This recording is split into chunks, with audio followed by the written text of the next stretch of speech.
Episode number 178. It doesn't have to be like a, hey, like we don't like you and you suck kind of conversation. It can just be like a, hey, we're not the right fit for each other, and why force something that's not going to work? We're just going to regret it in the future. And if you can phrase that the right way, I think people appreciate and honor that. Welcome to the Be Real Show with Travis Too Tall and Huff, where we talk about life, dreams, social media, and business.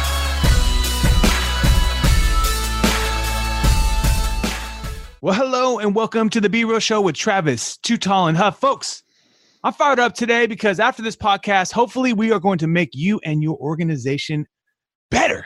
Better people, better initiatives. My man, we got on our featured guest today, Yoko Co. Chris, are you ready to be real? What's going on, Travis? Absolutely, man. Let's bring this.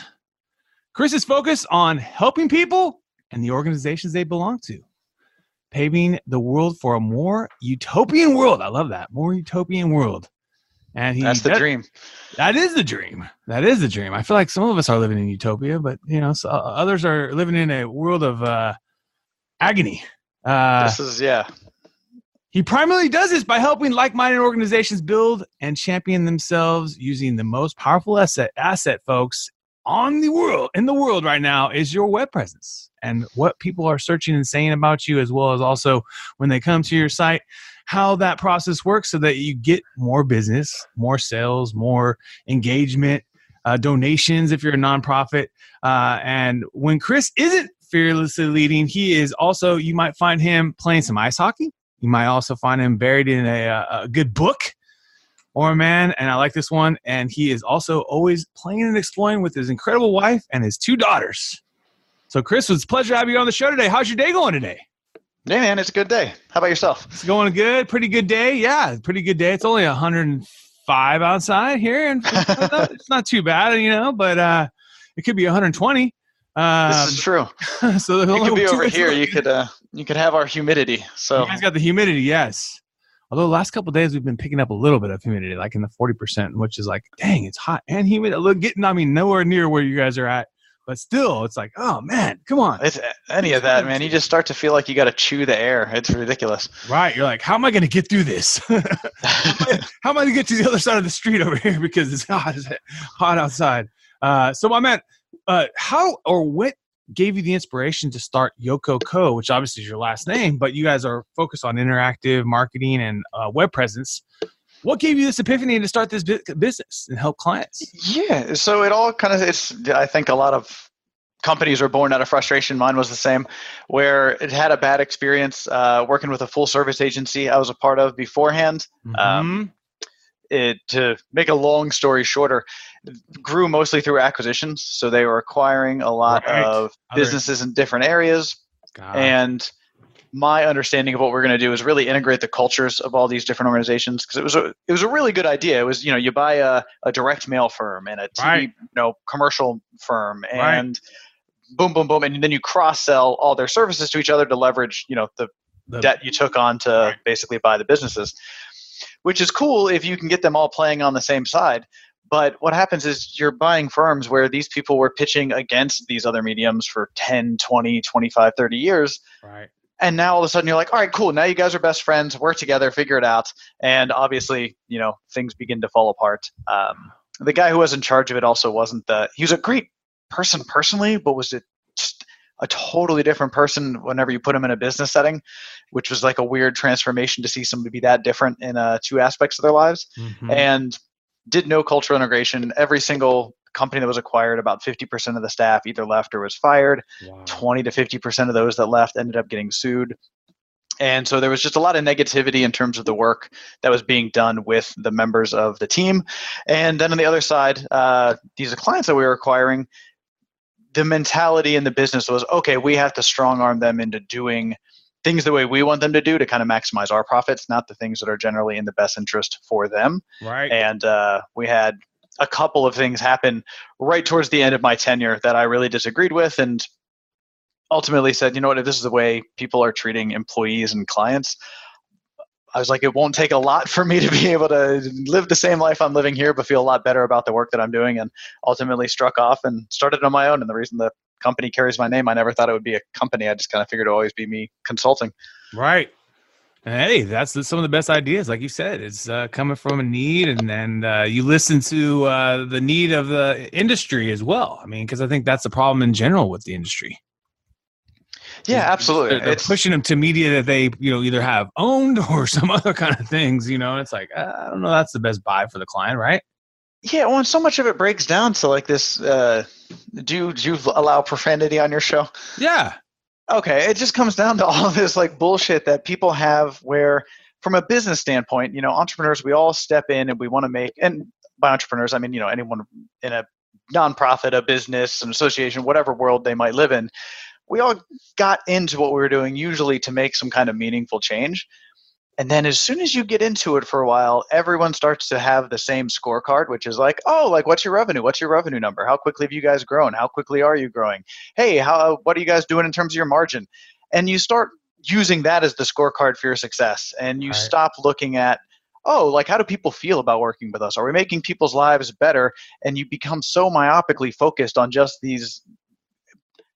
Yes, they carry some meaning, but I think we overhype their meaning and focus too much on, just those simple scorecard metrics that all kind of come back down to revenue and financials, that we forget about the real meaningful impact the organizations we run can have if we think about it intentionally. Yeah, that's very interesting. And so then my question is next to you is, how can you calculate impact? How can you calculate? So I think that's one of the reasons it's so hard for people to have a scorecard around impact. Is it's a difficult thing to analyze. And I feel like there's probably an opportunity for someone to be able to do we had an idea to do like a net good score that would take into account, the environmental impact, morale, like all the different things that would kind of roll up into what people would consider what kind of global impact do you have. And you could give a score to each company. Really complicated to do. What we do in the meantime to be able to help calculate impact is we work with our clients to think about the primary impact or impacts they want to have on the world and work backwards to help them kind of back into those. So if it is an organization that primarily is treated, let's say it's a healthcare system where they're treating people and that's their key performance indicator and those are their key metrics for success, then we want to help them understand, okay, who else benefits whenever this person is healed? There's usually a family impact, friends, that has a ripple effect. And whenever you start to look at it through that lens and be able to tell those stories, you begin to have more meaningful calculations behind just, oh, okay, great. Here was a patient that came in and here was the revenue number attached to it. Right. It was, oh, here's a patient that came in and then here's their immediate family that now gets their life back. And here's kind of the ripple effect that has. And for that client, it's fairly straightforward. For other clients, it gets into things like we work with a fair number of organizations that are very environmentally conscious, and that ranges from conservation groups where it's really easy to paint a picture of impact. Where like for conservation of the Amazon, hey, great, the work that we did just conserved another 300,000 acres of rainforest in the Amazon. Like that's a pretty easy way to draw impact.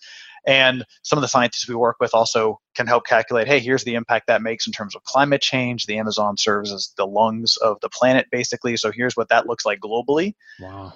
But then you have, we work with some like accounting firms and organizations like that where they say, hey, look, we understand that primarily the impact we have in the world is helping people have less stress and a better experience around, finances, taxes, et cetera. But we also realize that our industry is one that uses a ton of paper. So by making a full change and being really conscious about how we can do this sustainably, we can look at both the people and the families or businesses that we impact and how we make their lives better by alleviating the stress around these financial relationships while eroding or totally erasing the environmental or ecological impact that our business usually has on the environment. So then you kind of begin to look at different ways that you can measure to come up with like a unified impact. And so it's different for every organization, but it's important to think about because even if you're a company that you don't think very clearly about like, oh, well, here's clearly how we make an impact, you're either making an impact intentionally or unintentionally. So it's about a matter of thinking about it really intentionally and then going forth and figuring out what you want it to be and keeping an eye on and measuring it. That which is not measured cannot be improved. That is awesome. That is, man. I'm going to have to listen to that again when the podcast goes live. because I'm just like thinking that's so true. As far as the impact the businesses have, I'm sure big or small, we all have some sort of impact on our customers and our people and the communities we represent. Or if we're managing social media, you're managing communities, you're also managing the impact in the communities that you represent or manage. Absolutely. So I'm very interested right now, my man, if someone's coming to you, what type of questions are they asking you right now in 2019? What kind of stuff are they saying? Hey, Chris, I need help with this. Yeah, so a lot of it tends to be they get frustrated with, hey, we know we want to have an impact and we're not sure what that looks like. Can you help us figure that out? Or we know what kind of impact we can have and we want to make that impact bigger. How do we leverage these multimedia assets we have out there on the web to have a bigger impact or help to transform the world? And so it usually starts with some of those strategic level things, or if it's a very kind of tangible tactical thing, people are usually like, crap, like our website's really old and we know we need to update it. It doesn't work. It doesn't represent who we are. That tends to be a really simple, straightforward one that indicates there's a lot of additional help to be had. Right. So then you'll do anything from helping them understand their social and maybe ecological impacts, as well as also then getting into their web design, accessibility as well. Then also I see here also digital marketing too. What stuff would you help business with in digital? Yeah, so a lot of what we'll end up doing is anything that kind of impacts web presence. So it all ties back to the end impact they want to have.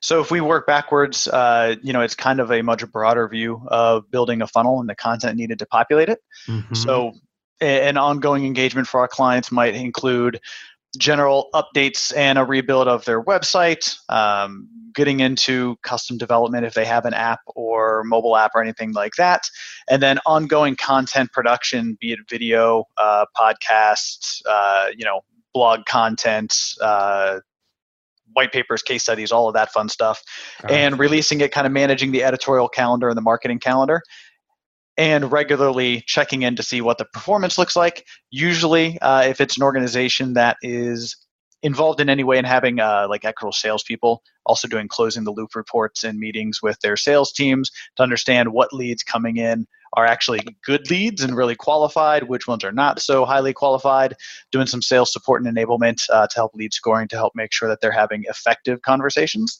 and then tracking those through and being up. We usually don't lead this part, so that's usually once it hands off to the sales team, but we want to make sure that as those people percolate through the sales process, that if and when they become a new client or a new relationship, that we understand what that point of origination was, kind of do a little bit more attribution to understand what that journey looks like, and then use all that information to create more of those kinds of relationships, as opposed to chasing more like vanity metrics.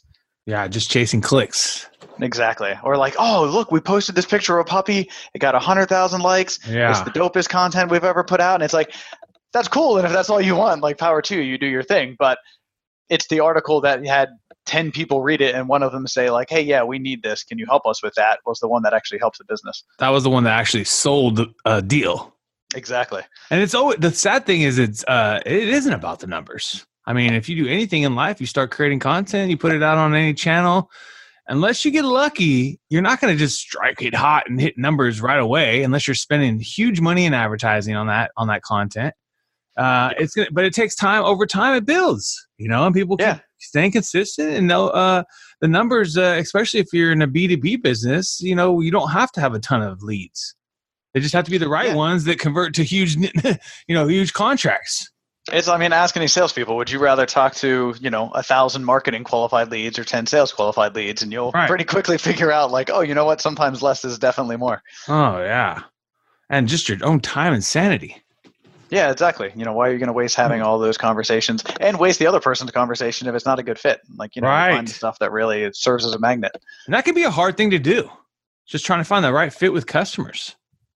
Yeah, for sure. When people come to you guys, do you guys have a process to kind of figure out the right fit? If it doesn't make sense, you say, hey, it's probably not the right fit. Yeah, so that's what we do.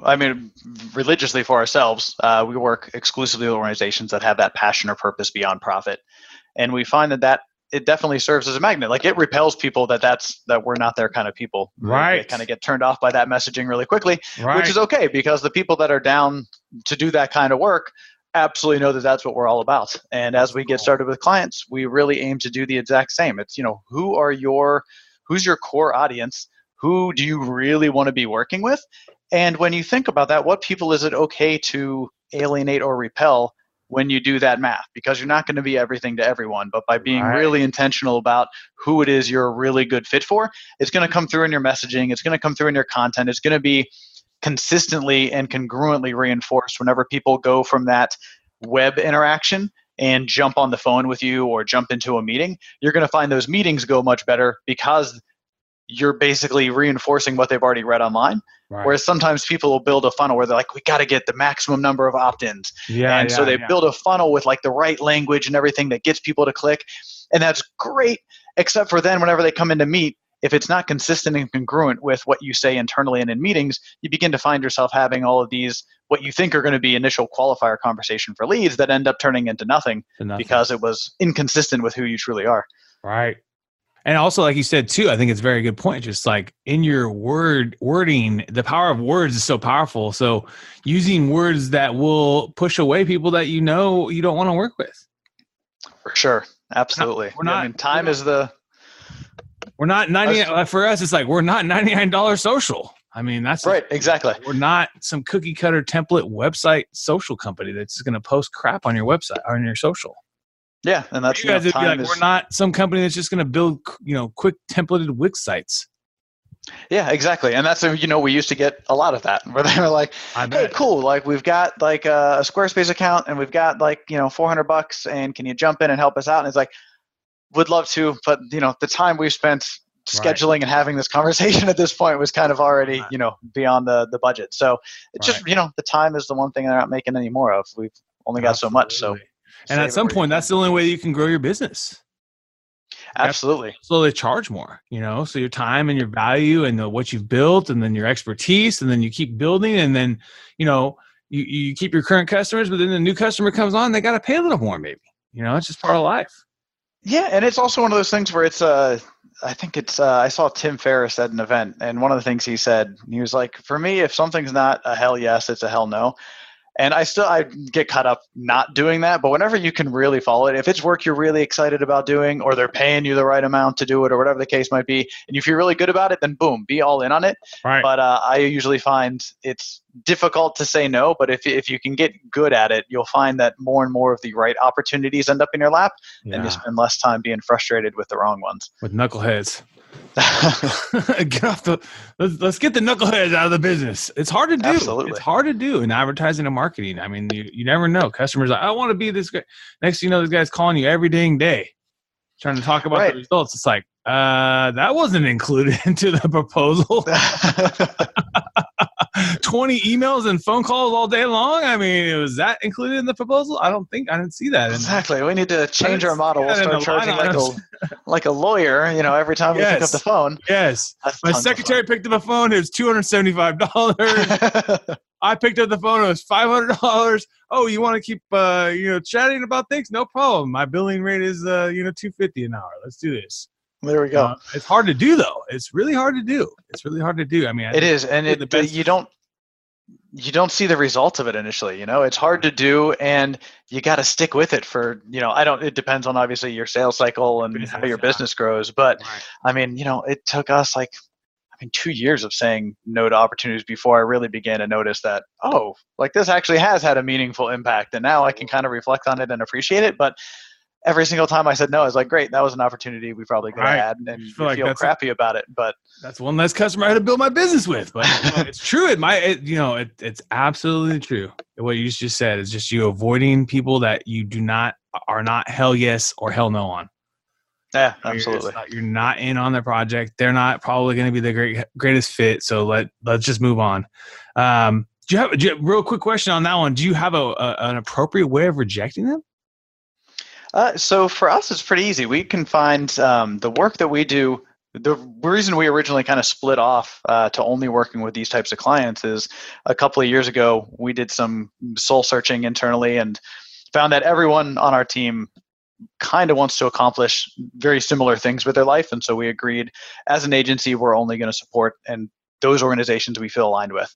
And as we did the math to look at the organizations we did and did not feel aligned with, the ones we felt aligned with, we were able to perform better. We got better results for them, not only compared to our clients we didn't feel well aligned with, but compared with their industry norms. So we were above average in terms of performance with all the folks that we felt aligned with.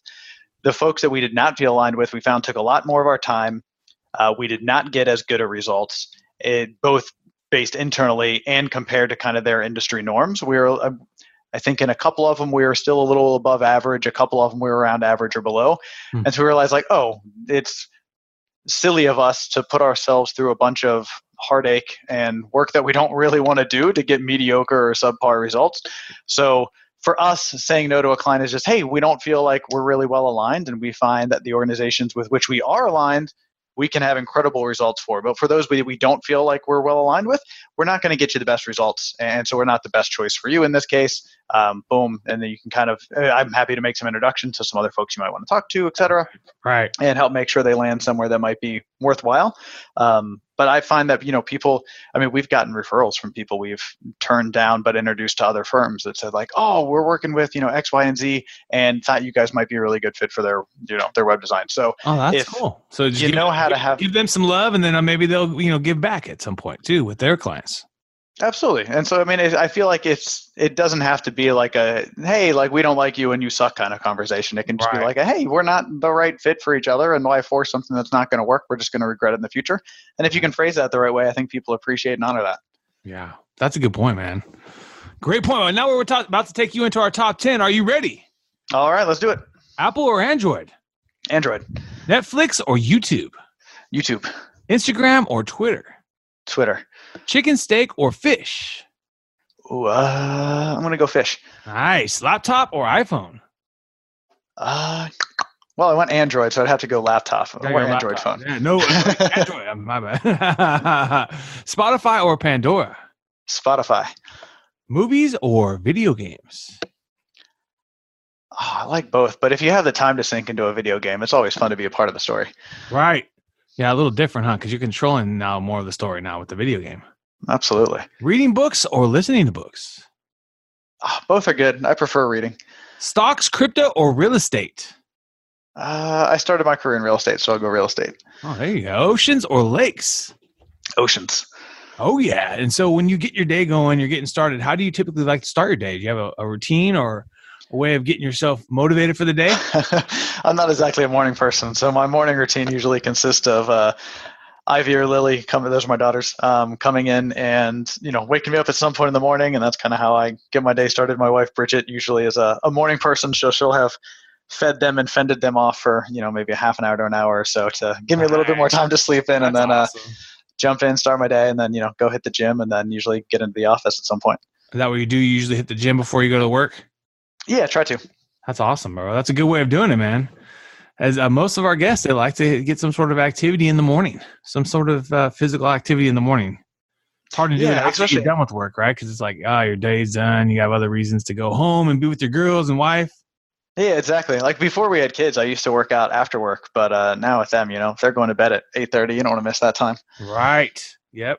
That's a good point. Do you have a favorite podcast that you like listening to? Oh, yeah. There's a ton of great ones out there. I think probably one of my favorite ones, especially right now, is Hardcore History. Oh, I've heard about this one. Yes, Hardcore History. They really go deep into it. His episodes are like 4.5 hours long sometimes. They go deep into it. So like perfect for road trips. But if you're like into even if you're like not really into history, but if you're just into like the storytelling of like what happened in all these events, he gets way into it. It's fantastic. Yeah, that one's really taken off too. That one's awesome.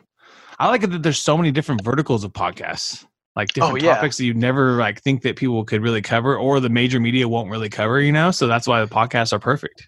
Yeah, there's all those perfect little niches. So I started my career in radio, real estate, but then I worked in talk radio for a while, and just being able to see like the resurgence of what is essentially talk radio is music to my ears. It was what I grew up on, so I love it. Yeah, it's awesome. We're in control. Do you have a favorite app you like using? Do you have a favorite app on your phone right now? Oh, favorite app, like beyond like the kind of obvious ones that you'd have in place. I don't know. The one the one I always find myself using is like basically always Evernote. But if somebody hasn't heard about Evernote by now, like they've probably been living under a rock. You're under a rock or something. You know what? Like a dark horse one would be have you ever heard of Rap Chat? No, I haven't. Rap Chat. So Rap Chat, it's just literally like producers put up like free beats, and then you can record like goofy little, raps or whatever on top of it. My girls and I just come up with goofy little songs and stuff. Awesome. But there's some people that actually do like some really interesting stuff with it. It's fun. Rap Chat. I'll have to check that out. That's cool. It's a fun way of bonding with your girls too. That's awesome. Yeah, it's a good one. Be real. Tonight for dinner, you could sit down with anyone in the world at your favorite place. Who would it be? Anyone living in the world right now? Yeah, anyone living. All right. Neil Gaiman, the author. Oh, nice. Okay. Why would you want to sit down with Neil? Like the stories he tells and the threads he can kind of weave together to come up with just these incredible, pieces of stories that he puts together, and in so many different genres. And he's just been really transcendent, I feel, in his writing, from everything from true deep novels to stuff that's been adapted to TVs and movies, stuff that's been in like graphic novels and comic books, and also playing into the world of like storytelling with music. And there's just a lot of really cool things he's gotten into, and using storytelling as the common theme across a whole bunch of different mediums. It'd just be fascinating to hear a little bit more about his opinions, thought process, the way that he kind of goes about putting together a story. Would be fascinating to hear. All right. Yeah, I bet that would be a fascinating topic. Do you have a favorite book from Neil? I like American Gods. Well, I don't think I've ever read any of his stuff that I haven't liked, but American Gods is definitely one of my go-to greats. American Gods. We're putting that in the show notes, folks.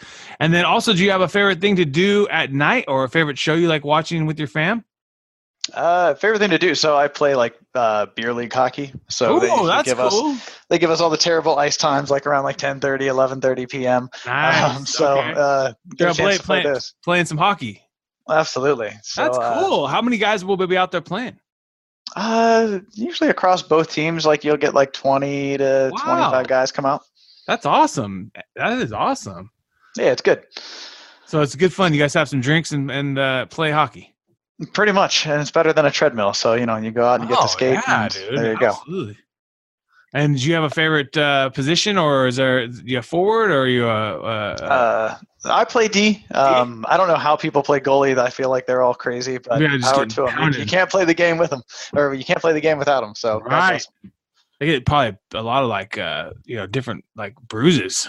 I'm sure just from the pounding of them. You're getting. I'm sure, and just with some of the shots these guys have, even in beer league, it's still 70, 80, 90 miles per hour sometimes. And having that clip you in the head, no thank you. Man, yeah, you give it to those the professional hockey players, man. They're a brute bunch, man. Dude, I don't know how they do savages. Get game after game, just getting hit. We did a charity game where we got to play with some of the guys who are on the Caps. Oh, really? We got to play with Peter Bondra, and he's definitely toning it down, he's playing with children, which is appropriate for us. But then our goalie was like, "Come on, man, take a real shot." And as he said the word "shot," Peter Bondra had already released the shot, and it was in the net. Wow! This guy can shoot so hard. You're just oh my god! So that's what it's like to be a pro. Holy shit! That is amazing. It's nuts. Wow, that just shows you, because when you always watch it on TV, it's it feels like, oh, I could do that. But when you get to that level, on golf or on basketball or any of these guys are on a whole nother level. Yeah, it's crazy, how much that change in perspective from being on the ice versus watching it, or being on the court playing basketball. You're oh, look, I saw that play developing a mile away. But then you go inside the court and you're oh, never mind. This man is a giant and he could leap over my entire body. And they're playing in front of 45,000 people, or exactly. Big stadium. It's not like shooting hoops in your backyard. The pressure is amazing. Folks, you've been hanging out with my man Chris Yoko and Travis Too Tall and Huff. I want to thank you again for your time today, and let's keep being real. What another epic episode. And if you enjoyed the episode today, can you please do me a favor and subscribe to our podcast, The Be Real Show, on iTunes or your favorite podcast platform. And also take a little time today, if you don't mind, and give your boy T Huff a review. I would really super appreciate it. And thank you so much for listening today.